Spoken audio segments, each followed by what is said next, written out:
ce qu'a fait Alassane Ouattara pour la Côte d'Ivoire avant de devenir Premier ministre.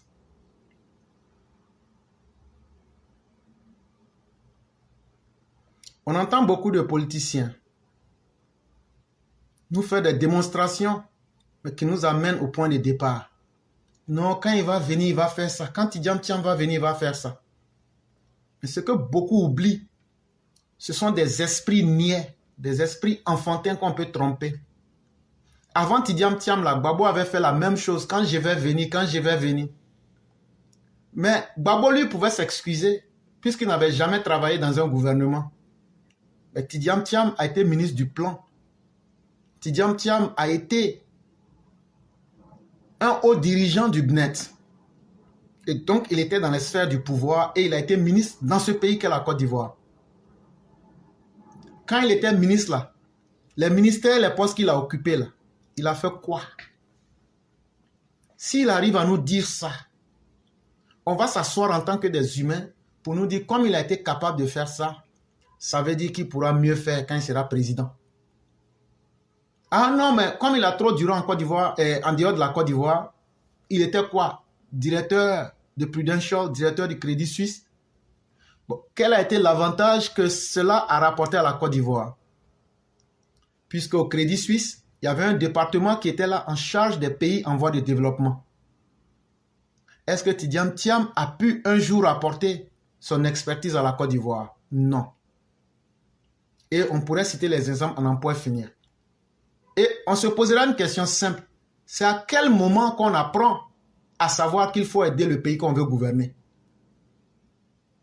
C'est à quel moment il faut être prêt pour aider ce pays-là? Ah, c'est quand les gens vont nous donner la toute-puissance. Ou, après vous avoir nommé comme président, où vous avez toute la toute-puissance. Non, ça c'est une trahison du peuple. C'est au moment où tu n'es rien là. On veut voir ce que tu es capable de faire. Et c'est ça qui va nous donner un capital de confiance pour croire en toi. C'est pourquoi ceux qui ne connaissent pas l'homme Ouattara, ou bien ceux qui font semblant d'oublier qu'un homme là, c'est par tes actes qu'on peut te juger, je vais vous rappeler ce que le président Ouattara a été avant de devenir Premier ministre en Côte d'Ivoire et finalement président. Et vous allez comprendre que c'est un cheminement logique. Si tu n'es pas prêt à quelque chose, si tu n'étais pas préparé à quelque chose, même si on te nomme président là, tu ne pourras pas faire. Et ça, on a déjà eu un exemple, Gbagbo. Tout ce qu'il avait promis là, il n'a même pas pu réaliser. Alassane Ouattara, beaucoup vont le connaître à partir du 18 avril 1990. On dit qu'il y a un comité interministériel de coordination. Ça veut dire quoi? Ça veut dire, c'est un nombre de personnes qu'on a pris parce que la Côte d'Ivoire était dans une sale situation économique. Ah oui, la Côte d'Ivoire était dans une situation économique des plus catastrophiques. La Côte d'Ivoire avait un déficit budgétaire de 215 milliards à partir de 1989. À partir de 1989 pour rentrer en 90 là, la Côte d'Ivoire, les caisses étaient vides. Et puis on devait 295 milliards à nos partenaires internationaux. Je ne sais pas si vous comprenez ce que je suis en train de dire. Je n'ai pas l'argent, ça veut dire je n'ai pas. Mais je n'ai pas l'argent, mais ma caisse est vide et puis je dois jusqu'à 215 milliards alors que je n'ai rien. C'est dans cette situation-là que Félix Houphouët-Boigny regarde tous les Ivoiriens qui sont sur la planète Terre. Et partout où il s'est renseigné, on lui dit, ah, ici là tu as un jeune économiste. Il s'appelle Alassane Dramane Ouattara. Lui, si tu le prends, c'est la seule personne qui va te sauver. Parce que nous-mêmes ici, il a fait ses preuves avec nous ici. C'est comme ça qu'Oufoué va rentrer en contact avec le président Ouattara. Et finalement, Alassane Ouattara accepte de venir en Côte d'Ivoire. par amour pour son pays. Et le 18 octobre 1990, en collaboration et en accord avec le président Houphouët-Boigny, il est donc créé le comité interministériel. Le comité interministériel, là, c'est composé de 7 différents ministères. C'est composé du ministère de l'Industrie, le ministère de l'Économie, le ministère de l'Agriculture, le ministère du Commerce, le ministère des Travaux publics, le ministère de la Fonction publique et du ministère des Mines. J'ai bien cité. Alassane Ouattara va dire, bon, Charles Konan Banny, toi tu vas être mon secrétaire. Tu vas assurer le secrétariat. Est-ce que vous entendez très bien ce que je suis en train de vous dire? Quand je dis comité intermédiaire, il a regardé 7 ministères clés. Et dit, voilà les ministères sur qui je vais m'appuyer. Les 215 milliards que nous devons là. Il faut qu'on corrige ça vite. Les 215 milliards, c'est en 1989 qu'on a découvert ce budget. Donc, dès les années 1990, Gbagbo fait sortir les gens pour dire Houphouët voleur. Vous ne voyez pas comment vous souffrez. Houphouët voleur, Houphouët voleur. En début 1990, Houphouët va subir la honte de sa vie. Avant qu'Alassane Ouattara ne vienne, Houphouët a essayé avec tous les cadres du PDCI qui étaient là. Tous les cadres du PDCI qui étaient là. Tidjane Thiam, en 1990, tu avais quel âge? C'est tellement facile. 62 moins 90. On m'a donné ton âge. Là, quand c'est comme ça, là, tu ne vas pas venir dire qu'on a menti sur toi. 1990 moins 1962. Je crois qu'il est né en 1962, si je ne m'abuse. Tu avais 28 ans. Tu avais 28 ans. Donc, ça veut dire que tu n'étais plus un mineur. Ça veut dire que tu étais majeur. Tout ce qui s'est passé là. Mais dans tout PDCI là, celui qu'ils ont pu trouver là, c'est le ministre Komoué Moïse. Komoué Moïse, lui, il tourne, il dit, ah, c'est qu'on peut faire là. Il faut qu'on diminue le salaire de tous les fonctionnaires de 10%. Une chose est de parler, mais une chose est de faire. Mais comment vous allez diminuer? Laurent Gbagbo a déjà crié partout que Houphouët est voleur. Si vous venez pour dire que vous allez retirer 10%, c'est le pouvoir PDCI même qui va aller en lambeau.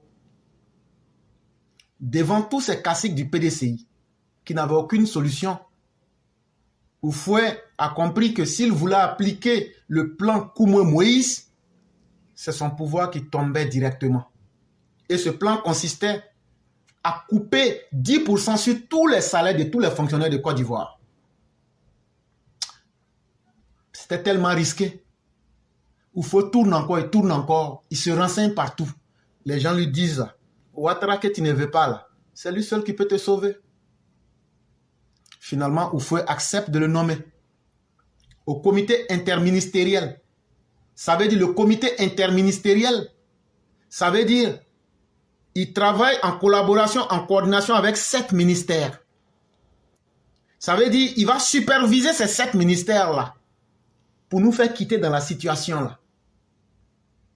Il y a le ministère de l'Industrie, Économie, Agriculture, Commerce, Travaux publics, Fonction publique et Mines. Voilà les 7 ministères. Et quand Alassane Ouattara prend le comité interministériel, il dit à Charles Konan Banny, viens, tu vas être mon secrétaire. Voilà tout. Il étudie l'état de la dette de la Côte d'Ivoire. Nous sommes au rouge, moins 215 milliards. Ça veut dire, l'argent qu'on avait fini dans notre main, mais on s'est endetté à hauteur de 215 milliards qu'on doit rendre. Et aujourd'hui, on était presque essoufflé, on ne pouvait même pas payer les salaires. Comme Houphouët était hésitant, ceux qui l'appelaient vont lui dire, écoute, à la fin de l'année 1987, il y a 2 ans, en 1987, là, Alassane Ouattara, là, il était le directeur du département Afrique au FMI. C'est grâce à lui, grâce à ses efforts, que la Côte d'Ivoire a obtenu un règlement négocié du moratoire ivoirien. En français simple, ça veut dire qu'on devait de l'argent au FMI. Comme on n'avait pas les moyens de rembourser, Alassane Ouattara, en 1987, il n'était pas encore en Côte d'Ivoire, il a commencé déjà à aider la Côte d'Ivoire. Et tous les grands que Félix Houphouët-Boigny a apporté là, c'est l'argument qu'ils ont dit. Il dit, ah, tu as un Ivoirien ici, il t'a déjà aidé? Houphouët-Boigny dit quoi? Ils disent, ah oui, le moratoire ivoirien là, pour le règlement là, au FMI là, c'est lui qui a joué de son poids, mais il n'a pas fait publicité. Houphouët dit, ah bon? On dit, ah, c'est comme ça. Donc là, il a une bonne intention vers la Côte d'Ivoire, même s'il ne fait pas publicité. Et pour finir, Houphouët le nomme. Il vient en Côte d'Ivoire. Et dès qu'il vient en Côte d'Ivoire, le 18 avril 1990, il lance le plan Ouattara. C'est comme ça que les gens vont surnommer ça, le plan Ouattara. Et ce plan Ouattara, c'est un programme bien élaboré. C'est un programme qui est divisé en 3 phases. Et c'est avec ça que le comité interministériel va travailler sur proposition du docteur président Ouattara. 5 jours après avoir pris fonction, je dis bien 5 jours, ça veut dire le 23 avril 1990, les négociations entre le comité interministériel, le FMI et la Banque mondiale débutent. Il appelle ses amis qui sont au FMI et à la Banque mondiale, il dit, faites à cause de moi, Alassane Ouattara, faites-moi confiance. Est-ce que vous ne remarquez pas, quand le vieux la parle toujours, il a un style d'expression, faites-moi confiance. Quand le vieux la parle, tu as entendu combien d'hommes politiques en Côte d'Ivoire disent, faites-moi confiance, et puis ils ont respecté leurs paroles. Mais chaque fois que le vieux la sait qu'il y a quelque chose qui est difficile, il dit, faites-moi confiance. Il a dit aux gens du FMI, vous connaissez ma manière de travailler. Je n'ai pas volé l'argent de quelqu'un. Je n'ai pas créé des déficits. Je n'ai pas créé de faux comptes comme Tidiam Thiam. Faites-moi confiance. La même manière que j'ai travaillé avec vous au FMI. Et vous, nos amis de la Banque mondiale, faites-moi confiance. 5 jours après sa nomination. 18, 19, 20, 21, 22, 23. Le jour qu'on te nomme, on ne compte pas. Voilà pourquoi j'ai dit 5 jours. C'était le 23 avril 1990. Les gens là lui ont répondu, la Banque mondiale et le FMI, que ouais, on croit en toi, on te connaît. On sait, on a vu tes preuves. Et donc, ça c'était le 23. Maintenant, si vous comptez le mois, le 23 avril, quand avril finit, c'est mai. Dès le 5 mai, ce que le Moïse Koumou avait été incapable de faire, ce que le PDCA a été incapable de faire, discuter avec les bailleurs de fonds, le président Ouattara l'a fait en moins de 2 semaines. Les résultats tombent le 5 mai 1990. Les bailleurs de fonds signent le programme de stabilisation et de relance économique qui doit être approuvé par l'Assemblée nationale avant d'être appliqué. Regardez ce qui se passe. C'est-à-dire que les bailleurs de fonds, tellement Alassane Ouattara était en puissance en lumière, il a d'abord cherché à valider ça avec les partenaires internationaux avant de venir déposer devant l'Assemblée nationale. Or, normalement, c'est quand il a fini de faire, il devrait faire approuver par l'Assemblée nationale avant de soumettre ça aux bailleurs. Mais lui, il a fait l'effet contraire. Il dit non, faites-moi confiance, j'ai déjà fini de parler avec les gars. Tout ce que vous avez fait, procédure, allez à l'Assemblée nationale valider et puis on passe à autre chose. C'est ça là on appelle un garçon capable. Il n'a pas attendu d'être Premier ministre. Il n'a pas attendu d'être ministre. En 87, quand il a fait faciliter le moratoire de la dette ivoirienne, il n'était ni ministre, il n'était pas en Côte d'Ivoire, il n'était même pas fonctionnaire en Côte d'Ivoire. Tidiam Thiam pouvait faire la même chose quand il était au Crédit Suisse. C'est de cela qu'on parle. Et c'est de cela que les Ivoiriens doivent se souvenir. Sinon, si c'est pour parler, pour faire des promesses, On a vu un Laurent Gbagbo qui a fait plus de promesses, mais qui n'a rien réalisé. On ne va pas tomber encore dans le même piège. Et donc, Alassane Ouattara étant confiant en ce qu'il a fait, il ne s'est même pas fatigué. Quand il allait devant l'Assemblée nationale pour expliquer un exposé du comité interministériel devant les membres de la commission Affaires économiques et financières de l'Assemblée nationale, le 29 mai, en séance plénière, les députés ont adopté à l'unanimité les 10 projets de loi du programme de stabilisation et de relance économique appelé aussi le plan Ouattara.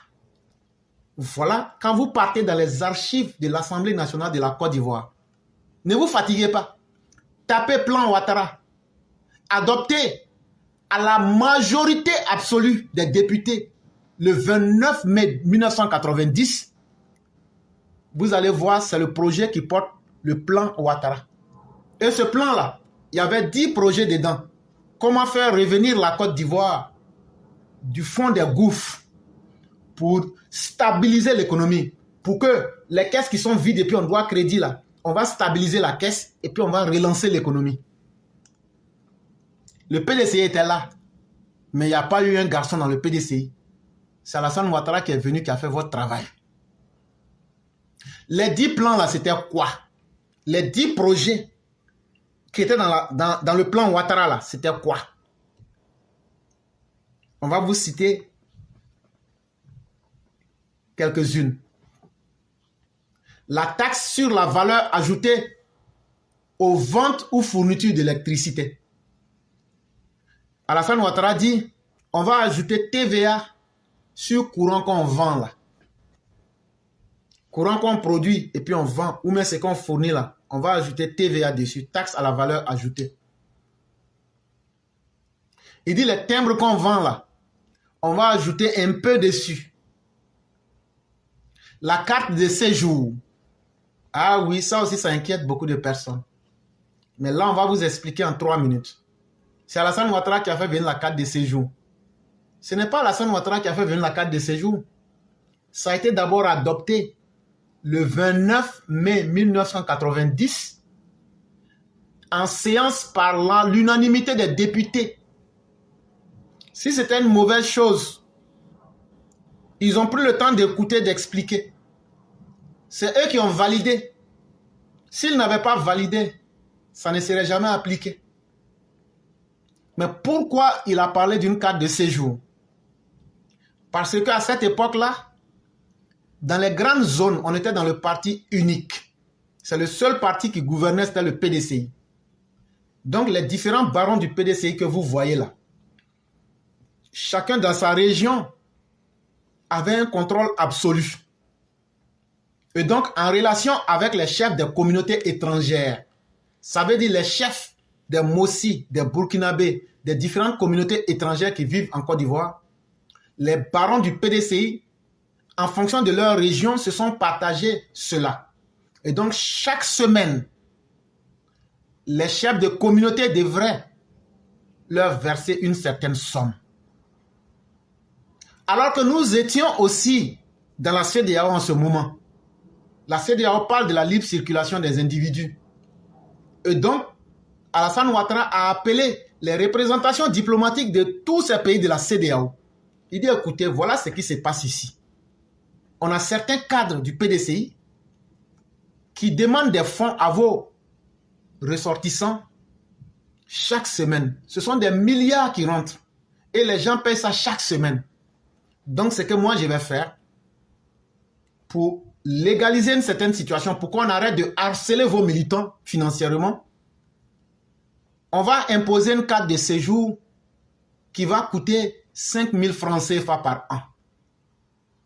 Une fois qu'ils ont fini de payer ça, ils n'auront plus du tout à payer quoi que ce soit à qui que ce soit. Et donc, eux disent, ça là encore, nous préférons ça. Et quand il allait proposer ça le 29 mai 1990, c'est à l'unanimité que les 10 projets ont été votés.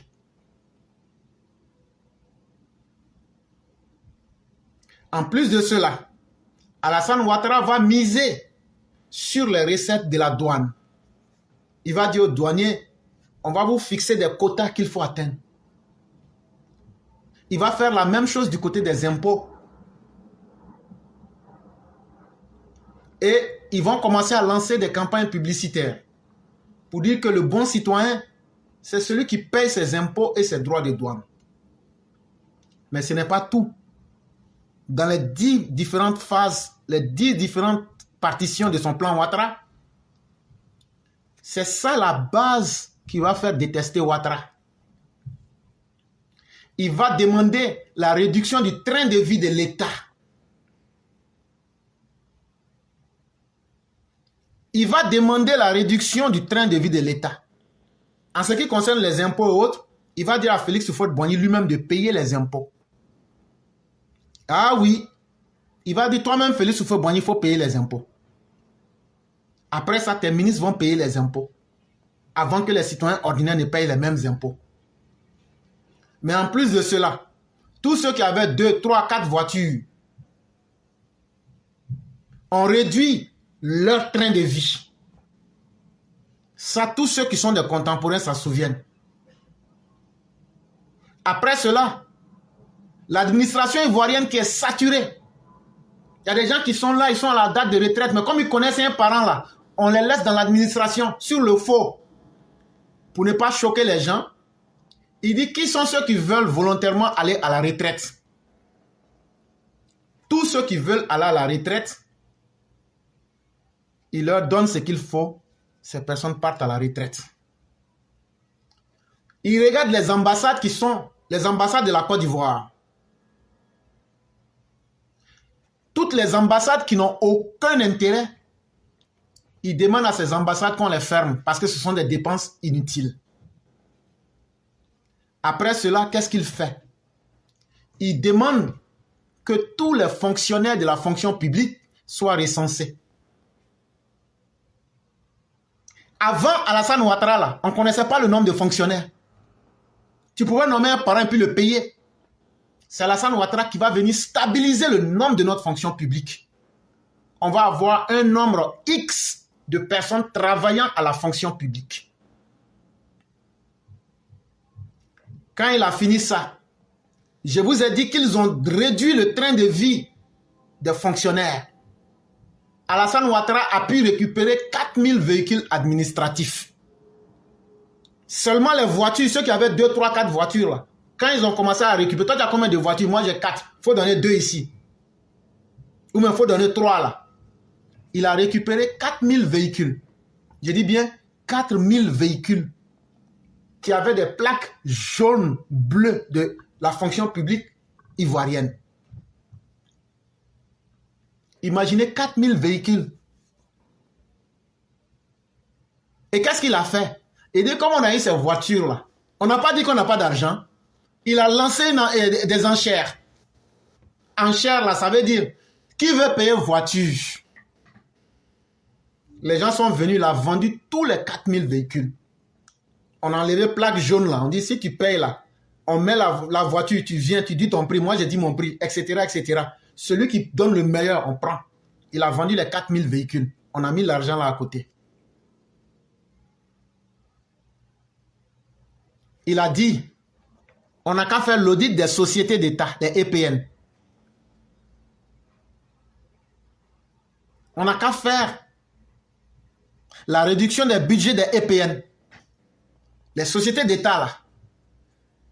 Non seulement on va les auditer pour voir pourquoi elles ne décollent pas, mais on va chercher à ce qu'elles jouent leur rôle pour rapporter quelque chose à l'État.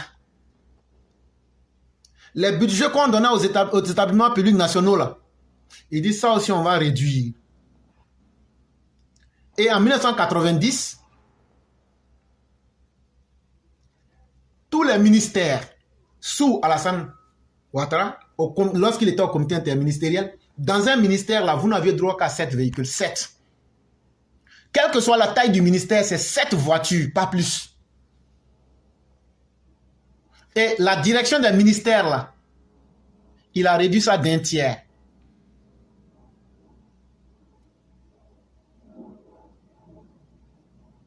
Et quand il a fini de faire tout ce plan que je viens de vous dire là, il a commencé le travail là le 18 avril. J'ai donné les dates, les détails. Quand il a fini avec tout ce plan et que ça a été adopté le 29 mai 1990, à partir du 1er juin,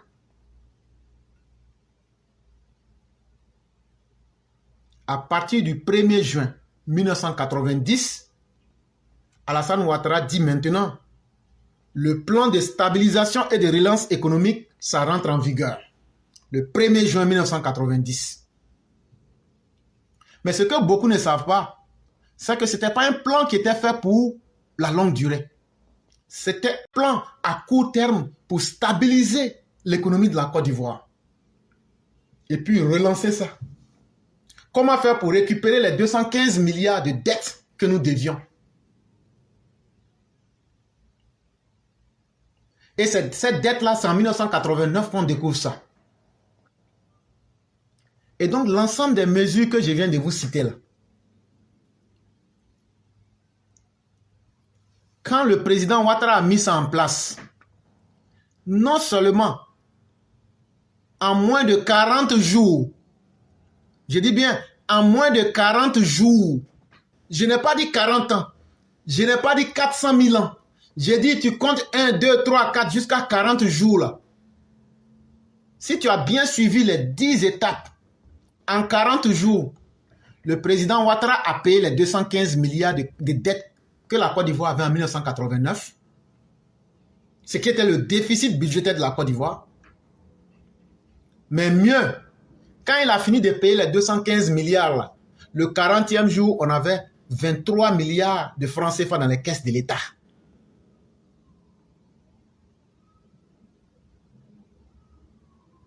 Et ce que je dis, ça peut faire mal, comme ça peut plaire. Moi, ce n'est pas ça mon problème. Mais ce sont des choses, je ne vois pas quelqu'un sur cette planète Terre-là qui peut dire que ce que j'ai dit n'est pas vrai. Parce que tout ce que je vais faire, je vais te dire, donne-moi un autre plan, prends la même époque et dis-nous ta version de l'histoire. Et tu te retrouveras ridicule parce que tu n'auras rien à dire. Et idiot celui qui veut contester sans preuve. L'objectif est atteint. Dès que l'objectif est atteint, le président Ouattara lance un autre programme à moyen terme sur 3 ans. Ce que je dis là, c'est tellement clair, je vais doucement pour que vous compreniez bien. Quand il a fini de nous faire sortir du gouffre avec un budget excédentaire, ça veut dire on a eu 23 milliards dans nos caisses. À partir du mois de novembre et décembre, il dit maintenant, comme on a fini, on a stabilisé le pays, on a 23 milliards aujourd'hui, il dit, maintenant on va lancer un programme moyen. La stabilisation était un programme à court terme. Mais après cela, il lance une deuxième phase du plan Ouattara, mais qui cette fois-ci est un programme à moyen terme sur 3 ans. De 1991 à 1993. Qui ne se souvient pas que Bédier disait que lui, il a reçu des pluies de milliards. Voilà. Les pluies de milliards, là. C'est l'ensemble des plans que le président Ouattara a mis en place. C'est ça qui a fait les retombées, là. C'est ça. Puisqu'il n'a pas fait d'effort pour avoir, là. Donc, il dit c'est tombé comme la pluie. Et donc, il va mettre ce programme-là à partir de novembre-décembre 1999. Il met ce plan-là en place à partir de 1991, puisque quand il dit novembre-décembre, c'est 1990. Quand il a fait le plan à moyen terme sur 3 ans, là, puisque déjà quand tu es en novembre-décembre, tu ne peux plus dire encore que tu es en 90. Il dit donc à partir du 1er janvier 1991 jusqu'au 31 décembre 1993, voilà ce qu'on va faire. C'est ça qu'on appelle le programme à moyen terme sur 3 ans.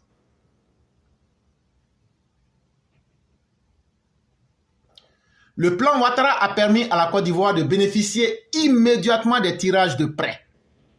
Alors que de leur côté, les autorités françaises débloquer de nouveaux fonds.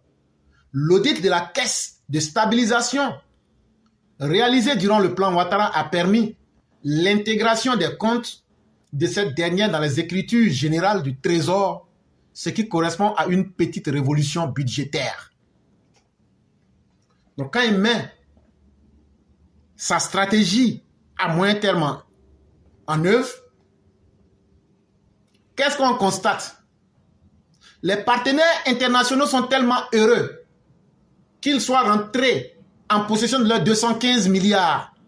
Mais ils constatent que la Côte d'Ivoire aujourd'hui peut lever la tête pour dire voilà ce que nous avons en fonds propres. Les gens lui disent nous pouvons maintenant commencer à débloquer les paiements de prêts que vous voulez. Les Français qui ne voulaient plus rien donner à Félix Houphouët-Boigny disent maintenant on est prêt à débloquer des nouveaux fonds. Mais le président Ouattara ne s'arrête pas là. Il dit bon, la caisse de stabilisation là, on doit faire audit là-bas. Quand on a fini de faire l'audit, il dit comme c'est comme ça là, je vais vous intégrer au trésor public, dans le compte général du trésor public, pour qu'on puisse voir clair dans vos activités. Ce n'est pas encore fini. En octobre 1991, il regarde EECI, Énergie électrique de Côte d'Ivoire. Avant là, c'est comme ça on appelait CIE. Il dit bon, vous là, on va vous privatiser. Il fait la même chose pour la ONT. Il fait la même chose pour la SICTA. Il fait la même chose pour le complexe d'exploitation industrielle de bétail de fer Kessédougou. Il dit on va privatiser tout ça. Si tu vois que courant là, les gens utilisent mal là, c'est parce que c'est pour le gouvernement.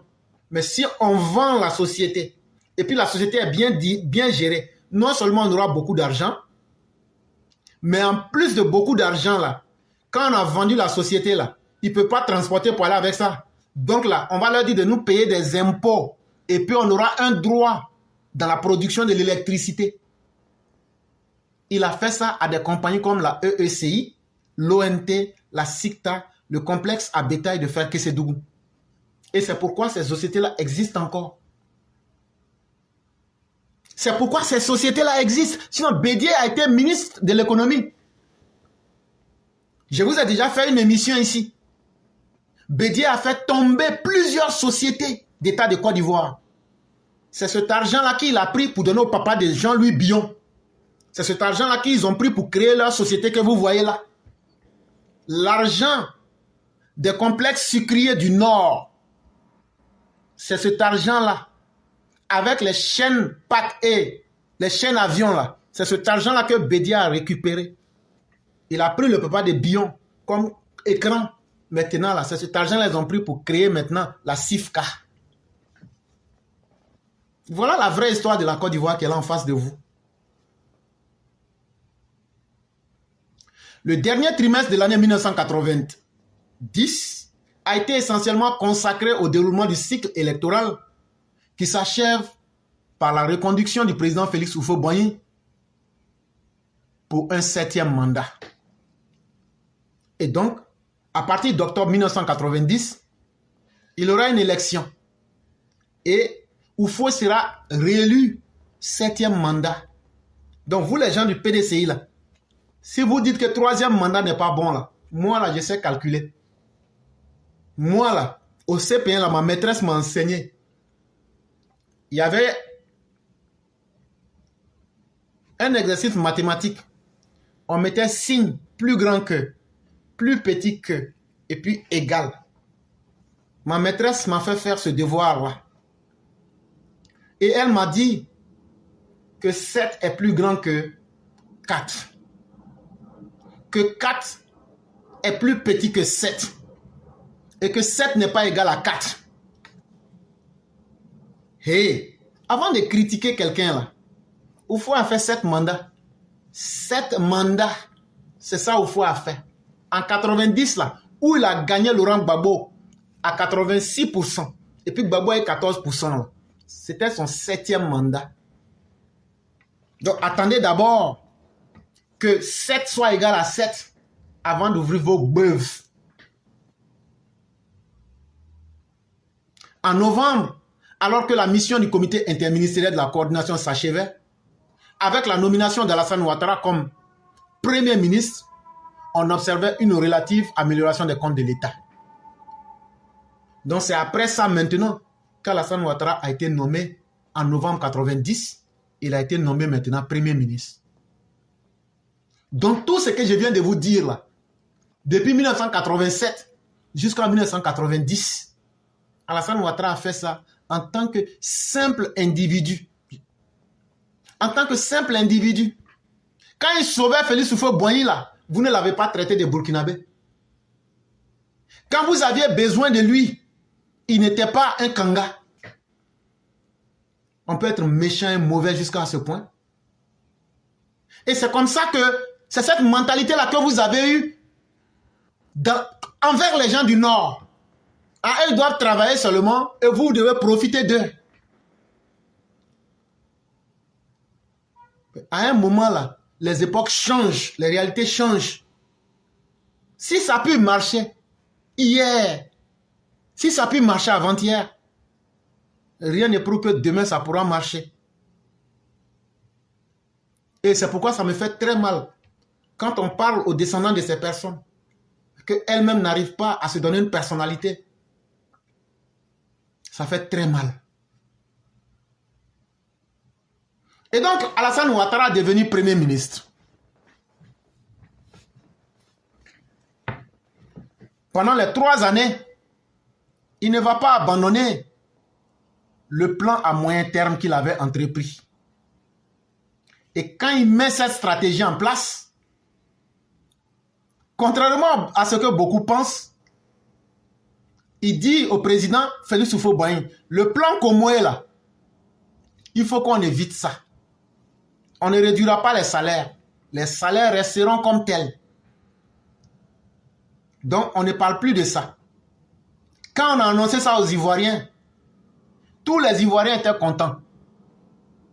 Mais c'est un Burkinabé qui a fait ça pour vous. Parce que vous dites aujourd'hui que c'est un Burkinabé.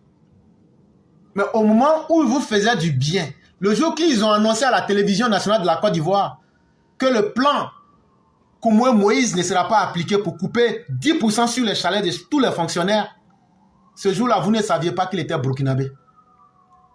Au contraire même, il vous a mis en joie. Je suis encore au déplaisir de décevoir les Gors. Le 30 avril, parce que quand moi je parle là, je suis pas un enfant bâtard. Et ce que je dis là, même s'il faut couper ma tête là, je ne vais pas changer. Le 30 avril 1990, c'est Alassane Ouattara qui dit au président Félix Houphouët-Boigny, il faut que tu prennes l'article 7 de la Constitution. Puisqu'il y a maintenant une nouvelle loi. Quand tu étais parti au traité de la Baule, là, ce que les gens t'ont dit là-bas, là, on doit appliquer ça maintenant. Il faut qu'on cesse avec le parti unique. Donc vous les militants RDR, RHDP là, si un militant de Gbagbo vous dit que c'est Gbagbo qui est le père du multipartisme, dites-lui, il a fait quel effort pour devenir le père du multipartisme? Était-il au pouvoir pour prendre une loi? Était-il député? Ou bien il a frappé tout le monde pour aller prendre la loi là, mais il a fait comment? Laurent Gbagbo n'est qu'un gueulard. Laurent Gbagbo n'est qu'un esbrouffeur. Laurent Gbagbo n'est que de la carabistouille politique.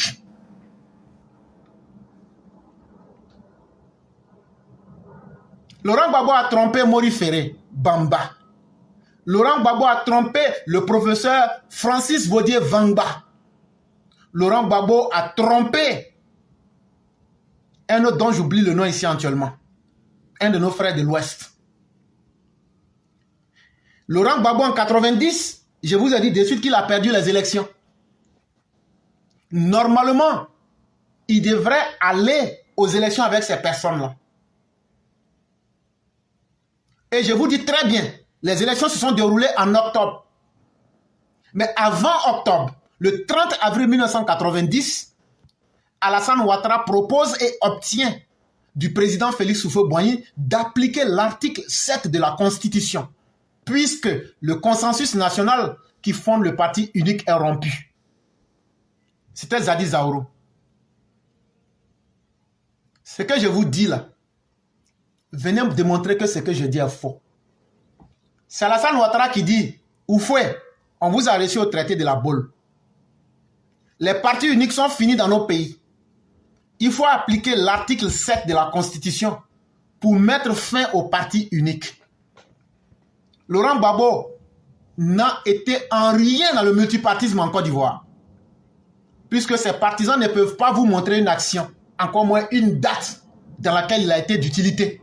Il n'a été aucunement utile, il n'a fait que profiter des situations et encore dans la traîtrise. Mais moi, je vous démontre, c'est Alassane Ouattara qui a proposé à Félix Houphouët-Boigny. Tu as été là-bas, tu as accepté. Donc il faut que tu appliques l'article 7 de la Constitution pour mettre fin au parti unique. Et Houphouët a signé ce document le 30 avril 1990. Satisfait des résultats du comité interministériel, Félix Houphouët-Boigny n'hésite pas à nommer Alassane Ouattara Premier ministre, chef du gouvernement, ministre de l'économie, des finances, le 7 novembre 1990. Ce que beaucoup oublient, Alassane Ouattara n'était pas simplement Premier ministre. Il était non seulement Premier ministre, il était ministre de l'économie et des finances, il était chef du gouvernement. À la tête d'un gouvernement de technocrates choisi par lui-même, Alassane Ouattara va, 3 années durant, œuvrer à remettre la Côte d'Ivoire sur les rails. Donc à partir de 1991, quand il va mettre son plan à moyen terme pour relancer l'économie de la Côte d'Ivoire, c'est le bilan là qu'on va vous donner maintenant. Mais entre-temps, ce que je dois vous signaler, Houphouët avait tellement eu confiance en Alassane Ouattara que c'est Alassane Ouattara qui signait les traités au nom du président de la République de Côte d'Ivoire. Ça veut dire les signatures où le président devait signer là. Le président, ah, toi petit Djoula, là, il faut aller là-bas, il faut signer, tu vas quitter devant moi. Ah président, il faut signer, tu vas quitter là. Petit Djoula là. Président, ah ça, hey. Toi Ouattara, quand tu parles, tu ne comprends. Il faut parler un peu dans son nez quoi. Tu ne comprends pas? Je t'ai dit déjà que quand la tête est là, le genou ne porte pas le chapeau.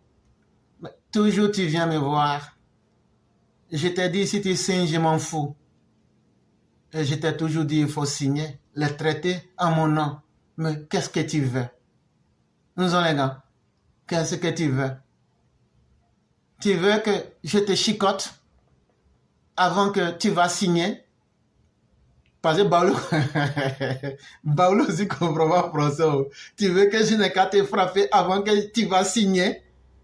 Mais c'est ça le français baoulé. Et il faut signer là-bas. Parce que quand la confiance vient là, la confiance est aveugle. Mais Ouattara n'a pas trahi Félix Houphouët-Boigny.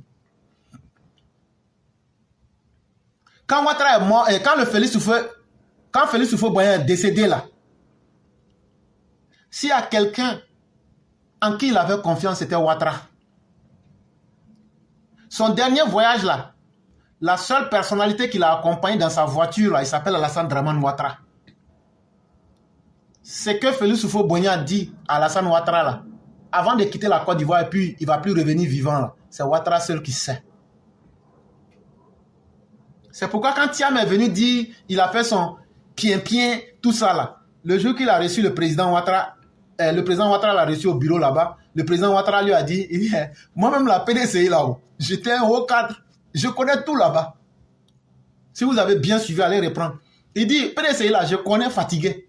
Donc là, toi qui es venu après 23 ans de vadrouille là, tu as beaucoup à apprendre, hein? Parce que c'est nous on dirigeait ça avant. C'est nous on dirigeait ça avant. Donc quelque chose que tu connais depuis avant là, c'est pas aujourd'hui tu peux oublier. Mais comme ce n'est pas ça le cadre de notre sujet, on va passer à autre chose. Les plans à moyen terme entre 91 et 93 qu'il a mis en place là, ça a donné quel bénéfice? C'est ça qui nous intéresse. On va diviser ça en quelques parties. On va diviser ça au plan politique. On va diviser ça au plan économique. Et on va diviser ça au plan social, éducation, pour montrer un peu les avantages aux uns aux autres.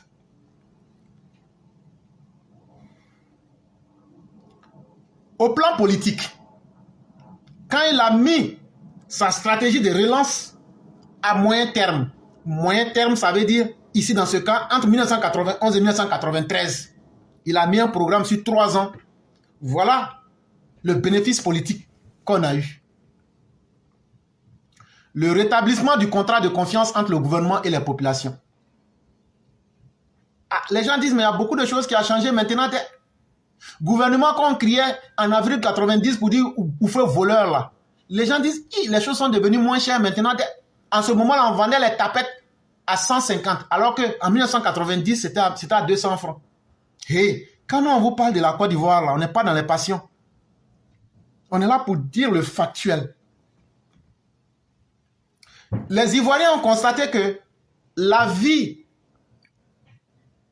dans leur vie économique, les choses sont devenues moins chères. Les choses qui coûtaient 200 francs sont devenues 150. Exemple, tapette.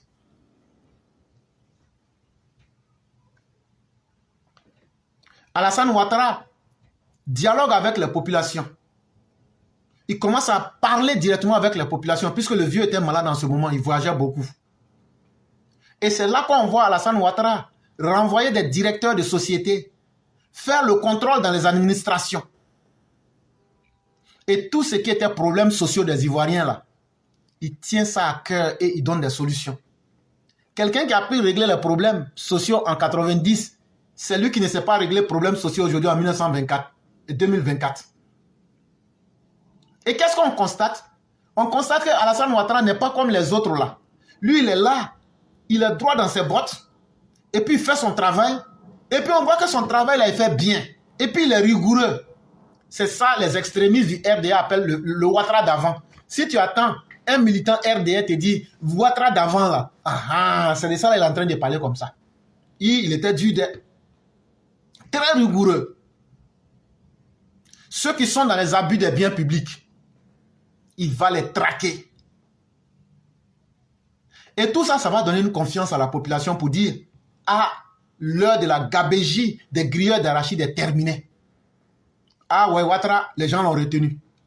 Parce qu'il a marqué les consciences. Et les populations étaient très heureuses.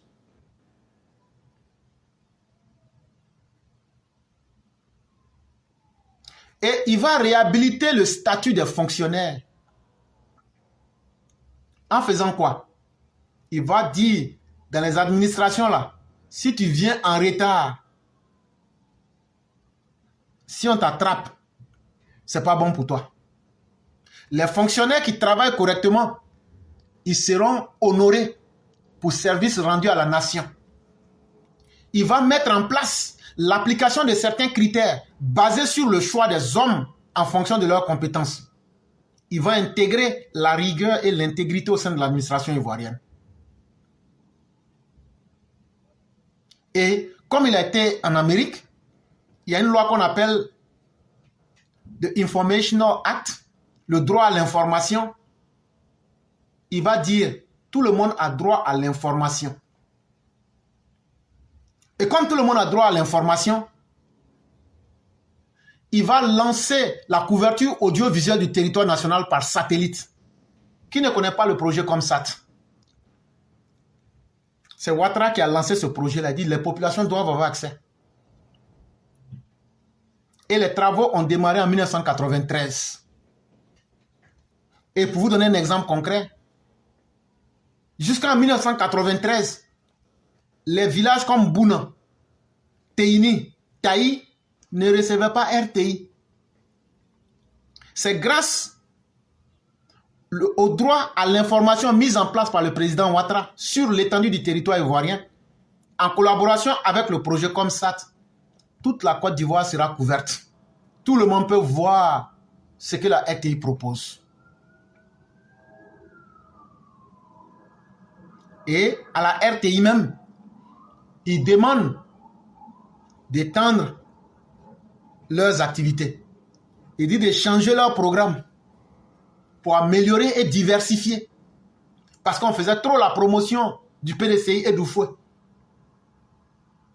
C'est Ouattara qui va dire, comme c'est comme ça là, on peut faire rentrer des opérateurs privés comme RFI, Nostalgie, Radio Nostalgie d'Abidjan là, la BBC, Radio Vatican,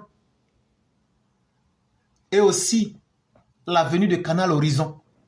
C'est grâce à Alassane Ouattara qu'on a eu accès à toutes ces chaînes internationales. Parce qu'il avait voté et il avait travaillé dans ce sens. Si je prends le deuxième point, ça sera sur le bilan économique.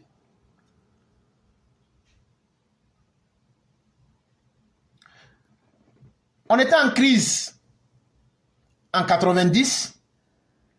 À partir de 2011, on a stabilisé. Mais à partir de 1993, j'avais bien dit que le plan se lançait de 91 à 93. Mais où faut moi en 1993? Mais à partir de 1994, qu'est-ce qu'on constate en Côte d'Ivoire? Même les dirigeants qui étaient là, Bédier, reconnaissent qu'il y a des pluies de milliards qui tombent sur la Côte d'Ivoire. Parce qu'une pluie là, on ne sème pas les nuages là. Pour dire comme j'ai semé beaucoup de nuages là, je vais attendre pour récolter. C'est naturel. Donc comme c'est tombé comme ça, lui n'a pas compris que c'était le travail de quelqu'un. La mise en œuvre d'un programme de stabilisation et de relance économique a permis d'assainir les finances publiques et de créer des conditions favorables au financement des nouveaux programmes d'investissement dès 1993. À partir de 1993, la Côte d'Ivoire pouvait déjà commencer à rêver de financer certains projets. Et c'est là quand je vois les Tiamis venir mentir, le plan du Grand Abidjan, l'abattoir d'Abidjan, c'était depuis 1978. Ne nous fatiguez pas. Ça là, si vous êtes garçon, venez devant moi. Je vous sors un journal de Fraternité Matin en février 1978 pour vous montrer ce que vous appelez les éléphants, les plans, comment ils appellent ça? Les 10 chantiers de l'éléphant là. Ce n'était que du mensonge. Ce sont les travaux du ministre Diawara. Et ça existait depuis 1978. Et vous n'aviez ni le financement et ni l'intelligence de le faire. C'est le président Ouattara qui a créé les conditions du financement. Et à partir de 1993, on pouvait lancer tout ça. Ça aussi, il faut qu'on dise ça aux gens. En réalité, vous n'avez rien créé. Vous n'avez que pris un projet qui était existant, changé de nom pour mettre les 10 chantiers de l'éléphant d'Afrique, pour escroquer les Ivoiriens, voler leur argent, mais à ne rien faire. Grâce au plan que le président Ouattara a mis en place, en janvier 1994, on va assister à une dévaluation du franc CFA. Mais, dans cette dévaluation, le président Ouattara avait négocié, et très bien négocié pour la Côte d'Ivoire. Les résultats, de façon positive, devaient retomber sur la Côte d'Ivoire, quand il y a eu la dévaluation. Et donc, après le décès de Félix Houphouët-Boigny, quand le président Ouattara quitte la Côte d'Ivoire, les finances publiques de la Côte d'Ivoire étaient assainies. Les dépenses inutiles au nom de l'État et sur le dos de l'État, ça, on avait fini avec ça. Les douanes, les polices, tous ceux qui devraient récolter des impôts, ça se faisait correctement.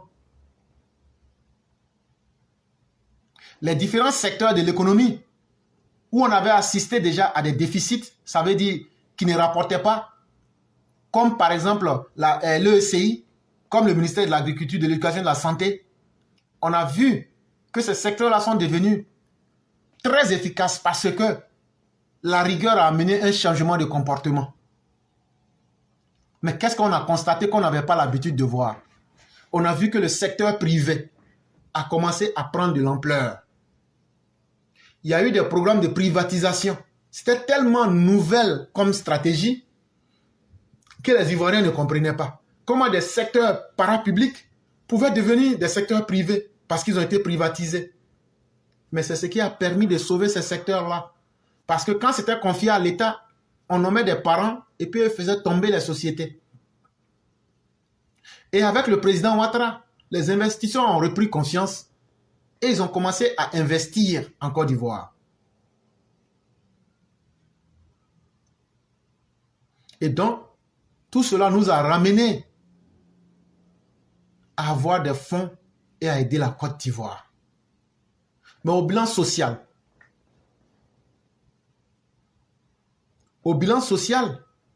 en plus des opérations économiques lancées au cours de la période 90-93, infrastructures routières, pistes rurales, ressources pétrolières et gaz, électrification rurale, des initiatives importantes ont été prises dans les domaines de l'éducation et de l'emploi. Par exemple, je vous prends l'éducation. En collaboration avec la BAD, les écoles BAD, soit par réhabilitation ou même soit par construction. Le président Ouattara, grâce à cette collaboration avec les financements de la BAD, qu'il va acquérir en 1992, il va construire plus de 10 collèges et 10 lycées avec 165 écoles primaires. Ça, c'est ce qui a été construit. Il va réhabiliter 50 collèges et lycées et réhabiliter 375 écoles primaires.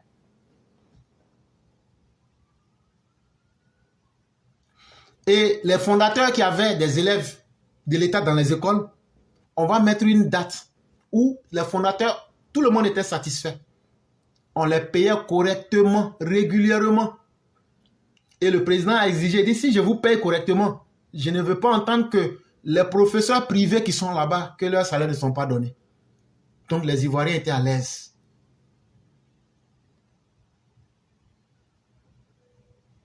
Et il va dire l'université de Cocody là.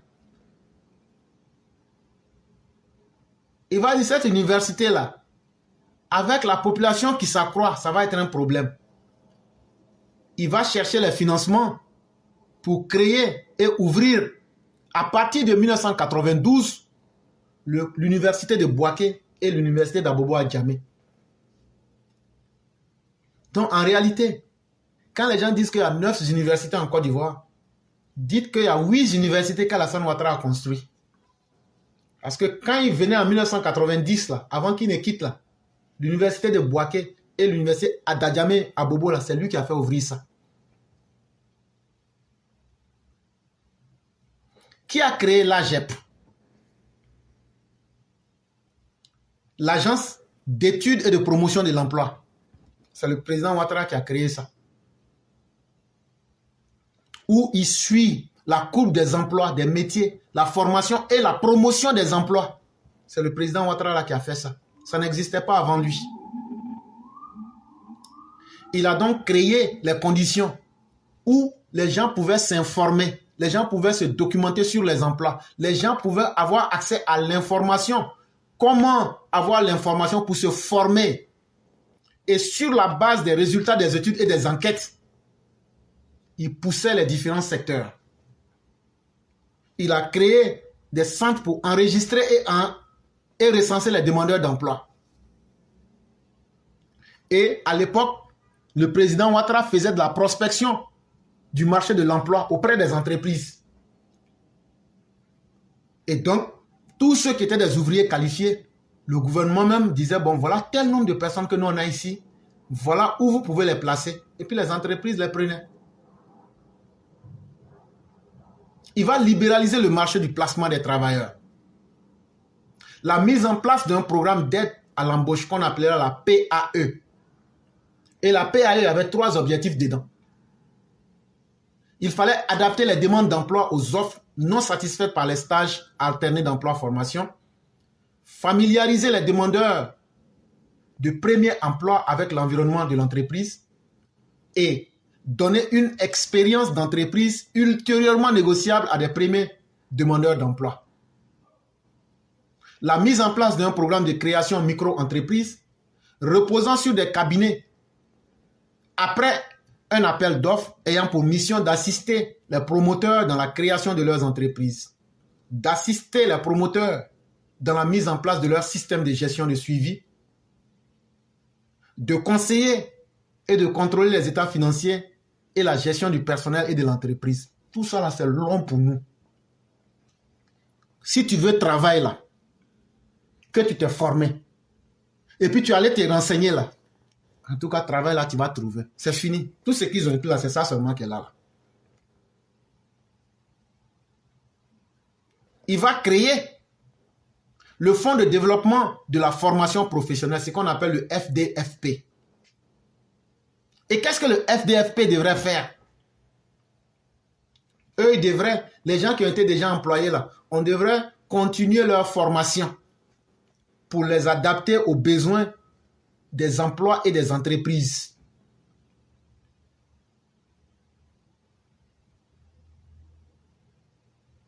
C'est sous le président Ouattara qu'il y a eu l'élaboration d'un projet de code de travail visant à rendre flexible le marché de l'emploi et donc favoriser l'embauche. Mais ce n'est pas tout. Si nous prenons un autre quatrième point comme le bilan culturel, grâce à la présence du président Ouattara, on va faire la promotion de la culture ivoirienne à l'international à travers l'art, la culture, la chanson, la réalisation du marché africain des spectacles et des arts, le Massa, conçu comme un lieu de rencontre des cultures et des arts, et que des professionnels de ce secteur en vue d'échange. L'organisation des Grapholies, Biennale des arts plastiques. La reconnaissance de l'importance du rôle des artistes et des créateurs en général. Création d'une maison de la culture permettant aux artistes de disposer d'une structure où ils peuvent se rencontrer et exercer leur art. Construction et réhabilitation du musée. Décoration des faiseurs de la culture en 1991. Avant lui, là, il n'y a personne qui avait fait tout ça. Là. Soutien multiforme aux artistes et ouverture de l'esprit, notamment à travers la participation à des festivals. Ceux qui disent que tout ce que j'ai dit là, je suis allé m'asseoir quelque part pour raconter des bobards, il n'y a pas de problème. Voilà le lien que je vais mettre ici. Vous allez beaucoup m'excuser.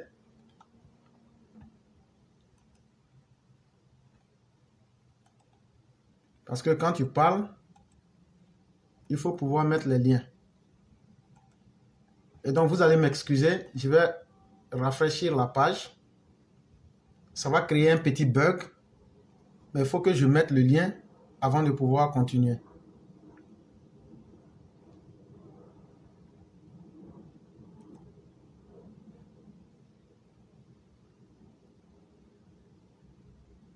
Et donc, vous allez beaucoup m'excuser. Je vais essayer de mettre le lien avant de pouvoir continuer. Et donc, excusez-nous grandement de ce temps de défaillance.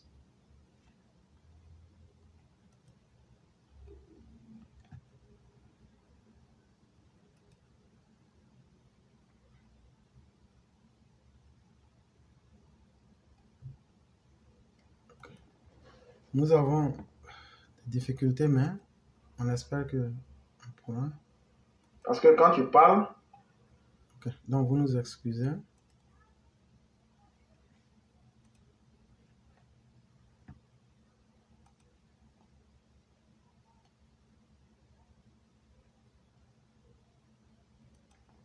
Donc vous m'excusez grandement, mais c'est très utile pour moi ne pas parler dans le vide sans pouvoir mettre le lien.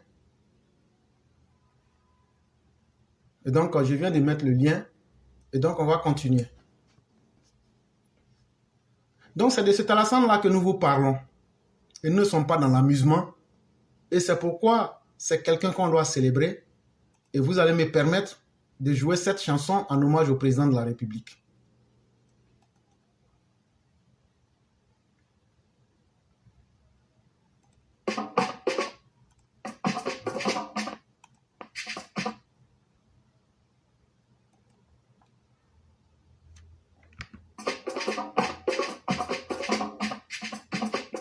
C'est aux notes de notre hymne que se souligne votre leadership. Vous avez répondu à l'appel du pays. Vous avez travaillé avec ses fils et ses filles pour sa dignité. Vous avez ramené la liberté, créé la paix. Dans une foi nouvelle, vous avez autour des valeurs de notre devise rassembler le peuple d'Ivoire. C'est maintenant au tour du peuple de vous remercier, de dire merci à votre cœur, de dire merci pour la paix, de dire merci pour tout, de vous dire merci, Monsieur le Président.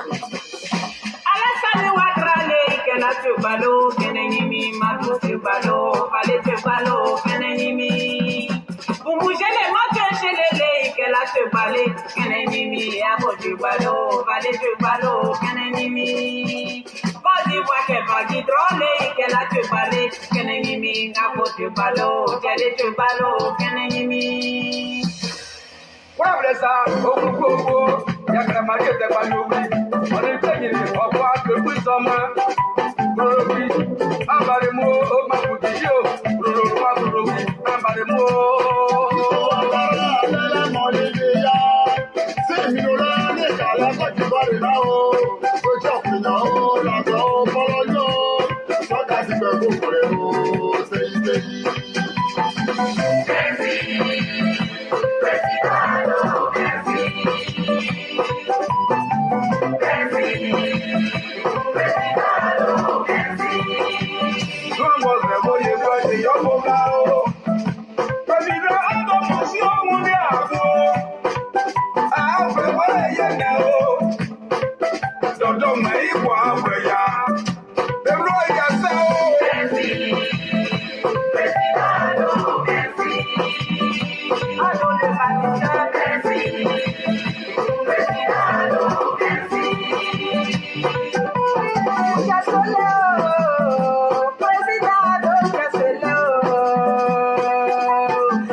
sese.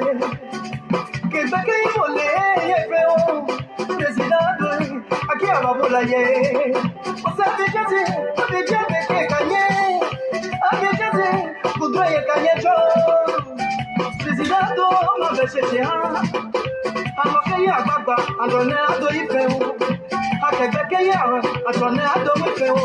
Ológun tó délé, olóbìtá lọ délé, olèpá ló délé, olóṣà tó délé, yẹyẹ o yẹyẹ o yẹyẹ yẹyẹ o. Àgbálẹ̀ kẹ̀kẹ́, àdóòlè tì mí, ó lè ní àyèlá.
Donc, mesdames et messieurs, ça c'était pour rendre vraiment hommage à quelqu'un qui le mérite. Et nous allons terminer cette séquence avec les propos, parce qu'il n'y a pas meilleure description d'un homme que ce qu'il dit de lui-même.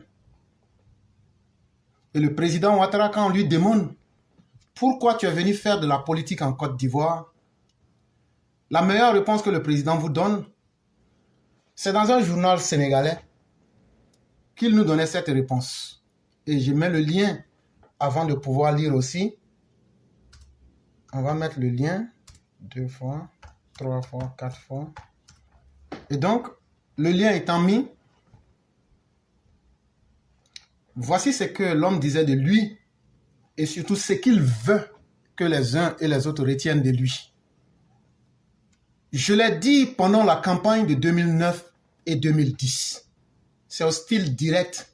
En français, quand on parle du style direct, ça veut dire, je ne fais que dire exactement ce qu'il a dit sans rien changer. Je l'ai dit pendant la campagne de 2009 et 2010. Je ne souhaite pas me répéter. J'étais très à l'aise à Washington. En tant que directeur général adjoint du FMI, je touchais mieux que Bill Clinton, qui était président des États-Unis, a révélé Alassane Ouattara. Et là, vous allez me demander comment est-ce qu'il était mieux payé que le président des États-Unis. En tenant compte du coût de l'inflation, je suis allé faire des recherches pour découvrir le salaire du président de la République aujourd'hui. Vous allez me dire, mais c'était avant. Mais je vais vous répondre qu'il y a le coût de l'inflation. Donc là, les réalités étaient différentes. Et donc là, il faut qu'on prenne les taux d'aujourd'hui.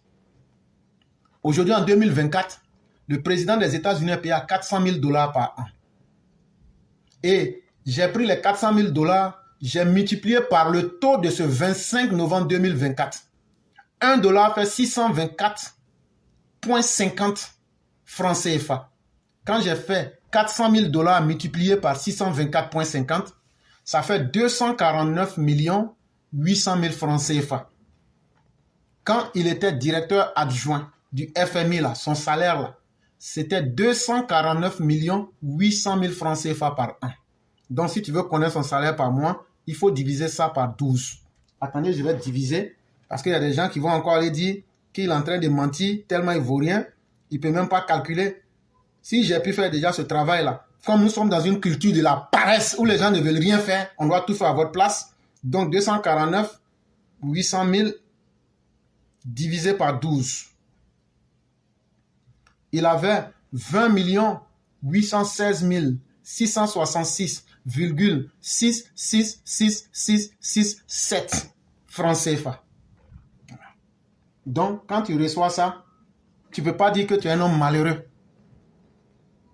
Ce n'est pas une question d'argent ou de poste. Mais, je voulais aider mes concitoyens. J'ai emmené des projets et un programme. J'ai dit comment j'allais le financer. Des gens ont pensé que c'était impossible. Maintenant, nous faisons plus de projets et de financements que prévu, a poursuivi le président Alassane Ouattara. Pour ceux qui veulent vérifier, vous tapez simplement senenews.com FMI salaire Alassane Ouattara, mieux payé que Bill Clinton. Quand vous tapez ça sur Google, l'article va sortir. J'ai mis les liens ici aussi que vous pouvez voir. Et donc voilà autant de réalités. Quand vous prenez ce message-là, quelqu'un qui est payé à plus de 249 800 000 francs CFA, venir se mettre dans la guéguerre en Côte d'Ivoire, c'était la chose la plus inacceptable. Et tout le monde sait que c'est en 2010 qu'il y a eu des élections où Alassane Ouattara a été candidat. Mais il dit déjà, avant ces élections-là, je l'ai dit pendant la campagne de 2009-2010, j'ai amené des projets, un programme. J'ai dit comment j'allais financer. C'est ce qu'on attendait des autres candidats. Je suis directeur du Crédit Suisse. Je suis directeur de Prudential. J'ai fait ceci. Mon frère, c'est ton problème. Tu as quoi pour nous? Tu as envoyé quoi dans ta valise après 23 ans? Ceux qui sont les menteurs comme le PPACI, là, eux, ils sont déjà HS. Eux sont hors service. Toi qui veux être le nouveau menteur, là, tu as apporté quoi? Quand tu veux ressembler à quelqu'un, là, tu fais la même chose comme lui. Quand tu n'as rien, là, tu n'as rien. Et c'est pourquoi on va vous dire, amenez-nous votre projet de société. Amenez le plan que vous avez pour les Ivoiriens. Sinon, là, il y a quelqu'un qui a trompé les Ivoiriens avant vous et vous ne pouvez pas nous tromper deux fois. Et on ne va pas accepter ce mensonge, c'est trop facile. Maintenant, on va vous juger par vos actes. Et on ne va pas accepter de juger le livre par sa couverture, mais on va découvrir le contenu.